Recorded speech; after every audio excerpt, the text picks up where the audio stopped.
doing live from our home. This is telling me I need to get my own studio. Hey, I need to have my own private studio. well, I mean, this is a very clear example that sometimes things will not work. But Sure. this does not mean that we are not doing a good job. You're doing a good job, No. Gulmakai. So it's just sometimes things will. We now understand that we know technology sometimes will fail us. So it's not about us; it's about the technology. Yeah, yeah, you're so right. So the question was, why is it important for parents and teachers to teach children on how to not have self-doubt or encourage them to be positive? So why is it important? If you've already mentioned the reasons, there's another question. What are some of the lasting effects on a child who does have self-doubt? So if you could answer those two questions. So when a child has self-doubt, or they don't have self-esteem, or they don't trust themselves, this will manifest itself in so many ways. I'm just going to mention some of them. Sometimes the child will avoid to be challenged or even trying to take a challenge. Sometimes the child will be try to quit a task. The first time he starts, the minute he starts to do a task, he will just quit. He doesn't want to do it. And he will be frustrated sometimes, or he or she. Sometimes the children will lie, cheat, do stuff that you don't imagine, you can't imagine they do. Like some parents will tell me, like, for instance, this child does something that some tricks or some lies or some stories that they will never, they can't imagine their children will do such a thing. Or sometimes you see the signs of aggression or baby-like behaviors. Sometimes they will act like controlling and bossy, and they will bully other children. Some of them will make excuses. For instance, I can't do it. The teacher doesn't like me. The kids are, they are really don't want me in the class. Whatever stuff that they make up to excuse their behaviors. The grades sometimes will decline. And sometimes the children will withdraw emotionally and socially. And you will see the changes of mood. Sometimes they are happy, sometimes crying, sometimes they are angry, and there are no apparent reason for that. And sometimes they are critical of themselves. They will say, I hate myself. I hate my life. No one likes me. I'm not beautiful. I'm ugly. I'm fat. I'm thin. I'm thick. I'm whatever it is. They will belittle themselves. It's my fault. You will see them sometimes rushing to say sorry for something they didn't do. Sometimes they will be overly concerned about what people think of them, and that will undermine a lot of things they do or they believe in, because they want that acceptance. And sometimes they will be like affected by the negative comments from other people, other peers. So and you see them at home. Sometimes they are just in their room. They don't want to interact with anyone, and they're always mad and on edge, and they don't want to interact. So there are some of the symptoms that can be as a result of self-doubt or something else. But this is some of the symptoms, or how self-doubt and bullying and all of this negativity in a child's life, it could manifest itself in their lives. And I think the second question said how we deal with it. Was this the second question? What are the lasting effects on a child who does have self-doubt? Okay, these are, I just mentioned the effects on the child.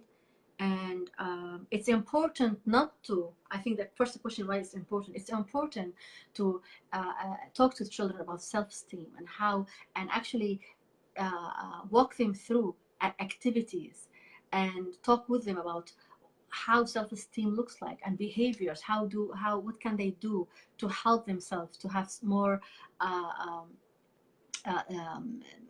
self-confidence, for instance. It's important also for us to look at ourselves as parents and how we treat them. So if we are always praising the child for anything without even delivering results, then we are contributing to the issue. If we are comparing children to other children or to their siblings, we are contributing to the issue. If we are reminding them that you are not good enough If when we are mad, we tell the child, "You're stupid. You are not gonna amount to anything. You are," then we are contributing to the issue. If there are issues in the home, at home, and you see that the parents are always maybe talking negatively to each other, then the child will internalize that. So it is a lot. So it's a lot of things that we need to look at and see why the child is behaving this way, and this will impact them, their achievement at school, their interaction with other people, and this will affect them when they grow up with in their careers, in their relationship with their significant others, with their children.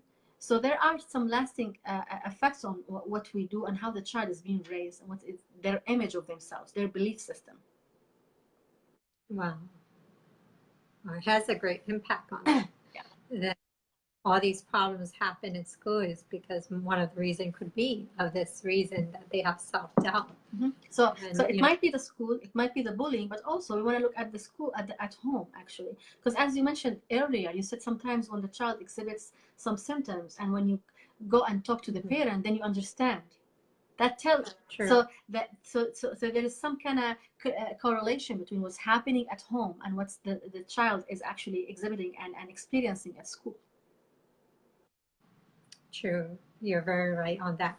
So those who are watching, we had to cut our first part and we are restarting again.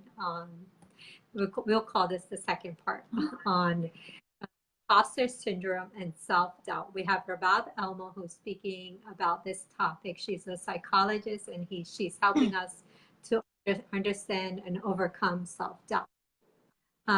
So we have a few more questions, but it'll be open to the audience. If you have questions, you could put it on the comment bar right now, and then we'll answer them. So what final advice do you have for the audience, Rabab? So before I talk about my final, I just want to correct something. So I'm not a psychologist. I'm a licensed marriage and family therapist, and there are differences. So I just wanted to, really? yeah, I just wanted to point this out.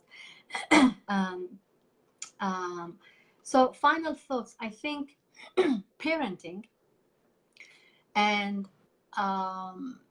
self-doubt, imposter syndrome, our children, self-confidence. I think we need to take a deep look at ourselves as adults and see what is it that we are manifesting in our lives. I think it starts with ourselves, with us, with our thoughts, feelings, what goes on in our life. And if we are exhibiting this imposter syndrome, I think we need to talk about it. If we keep all of these thoughts and feelings in our mind and inside of us, then it will keep lingering. I think it's important to share that with someone, whether a professional, a therapist, a coach, whatever it is. I think if it's more clinical indications, then you want to go to a therapist. So if you have panic attacks or these kind of symptoms, you need to talk about it. Get it out of your system. You need to stop and pause and look at what's going on in your life. Have a record of your achievement. Put it in the mirror and look at it.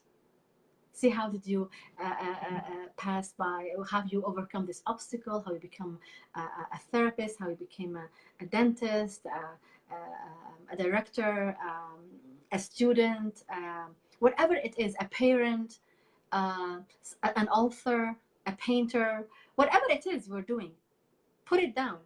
Put all this achievement and remind yourself that this is your achievement. I think it's important to keep a positive track of what we have done, achieved so far, to help ourselves actually balance that feeling. But if you are unable to, we need to seek professional help. True. Yes. Great advice. Thank you, Rabab. Thank you for having me. Thank you. So before she leaves, Rabab will tell us any other plans she has for herself, and she will also tell us where we could reach her. And of course, then it's open to question time. So if you have any questions, please post them on the comment bar and Rabab will answer. So future plans, I'm interested in teaching. So I'll be teaching some courses. maybe at some universities in the around the area. So in the next year, so I'm interested in that. Wow. Yeah, and I wish you success. thank you, and some workshops. How you can reach me? Well, I mean, you can go to my website, rababalma.com. You can reach me on Facebook, of course. On my website, you will see the phone number, the email, wherever you need to reach me, and I will be happy to connect with you. And we're gonna also put it on the comment bar. Yeah, yeah, I will include that after we finish. Yeah, I will put that. yeah. On, yes. I'm gonna go to the first one because the first video to see all the comments. Oh yeah, we have 2 videos. So, yeah. So I see a lot of good comments and agreeing to the points you've made. Okay, Skywalker said, listening to you is like listening to myself. Love your energy and clarity. Trevor Steve. Okay, I won't read that. Dana, she said, failure or better word, mistakes are lessons. True. So it's mostly comments I see. Lydia had to say it is, if it comes from childhood, it's hard to blame the parents because that feels wrong. So I got stuck.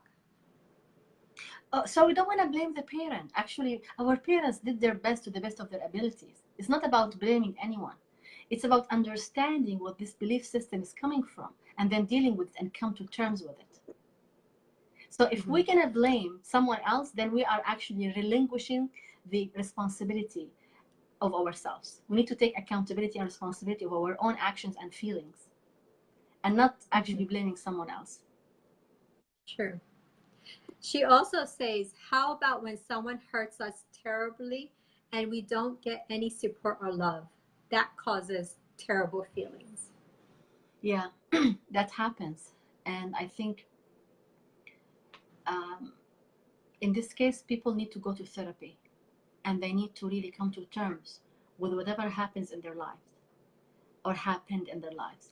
I think by talking about it, processing, and working on it with a professional, then people will come to terms with it. And they will come to a point where they will move on. I myself went through this. And it takes time and energy. It takes dedication and hard work. But I think our lives and our future, our potential, we deserve that. We deserve that work. Because when we are an adult, then we are responsible for our own feelings. We cannot blame anyone anymore. Even if we were wrong when we were younger. We can't. We need to take responsibility of our own feelings and thoughts. And we need that safe place to be able to express the self and go deeper to uncover whatever happened to us and with us. So we can move forward. And people did it. And we're able to move forward. I myself, one of these people. Wow, yeah, you had a great story that you shared with us. So if you want to hear that story, you're tuning in, watch the first part, and you'll hear her story, how she came from a place where, you know, women were not really considered much and they weren't giving much support. And now if you look at her work, she's doing amazing work. She's helping many communities, many people to be their best. And her knowledge is phenomenal. So, I guess there's no other questions, but I want to thank everyone for tuning in. Thank you for being patient with us as we were dealing with the technical issues. But you know, this webcast is on my pages, on Rabab's pages. I'm going to edit it, and you'll have a better version. But in the meantime, if you can't wait, you could watch these versions of our webcast. So the first part is the one that happened about half an hour ago. You can see it on my page, and I also shared it on all my groups and pages. You could watch it there. Please do share with others because a lot of people could get benefit from that. So I really wanted to thank all the audience, and of course Rabab Elma. Thank you for, you know, giving us another great talk. She had done one before, which she did an amazing talk. And you know, the funny thing is, you also had a code at that time. I don't know if you remember. Repeat that. I'm sorry. You also had a code during that talk too. Yeah. I don't know if you remember. Oh, really? Yeah. Oh, that's Yeah, I that's a remember you had a coincidence. code, and then Yeah. now